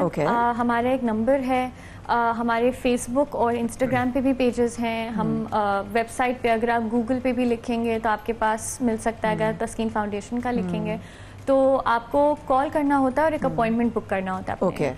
तो आप जब अपना अपॉइंटमेंट बुक कर लेंगे तो उसके साथ आपका, हम लोग का जो एक माहिर नफ्सियात, एक काउंसलर होता है, वो आपको डायरेक्टली कांटेक्ट करेंगे आपके ही नंबर पे। आपको कॉल नहीं करना। तस्कीन फाउंडेशन का नंबर इज अवेलेबल ऑनलाइन? जी बिल्कुल, एवरीवेयर इट इज अवेलेबल। आप फेसबुक पे भी जाएंगे तो भी आपको मैसेज पे आपको नंबर मिल जाएगा, इंस्टाग्राम पे भी जाएंगे, आप वेबसाइट कहीं पे भी देख लें, और हमारी वीडियोस के नीचे भी एक नंबर हमारा नजर आता है, तो आप वहाँ पे कॉन्टैक्ट कर सकते हैं। और ये फ्री ऑफ कॉस्ट सेशंस होते हैं, तो ना तो आपको कॉल करके उसका पे करना होगा, बिकॉज हम ही कॉल करते हैं आपको, और सेशन का भी आपको पेमेंट नहीं करनी होगी, वो हम ही आपको free of cost session. Beautiful work you all are doing. I mean please accept my heartiest congratulations and kudos to the entire foundation. Thank you so much Maheen. Taskeen foundation से माहीन आज हमारे साथ मौजूद, और बहुत ही प्यारा काम कर रहा है ये इदारा, और बहुत ही जो है वो खिदमत कर। Thank you so much. सुबह सवेरे पाकिस्तान में आज बस इतना ही। रखिएगा अपना बहुत ज़्यादा ख्याल। होती है इंशाल्लाह आपसे बराह रास्त मुलाकात 92 पे सुबह सवेरे पाकिस्तान के साथ। शाज़ेब और माया को सिर्फ पीर तक के लिए इजाज़त। अपना ख्याल रखिएगा। अल्लाह हाफ़िज़।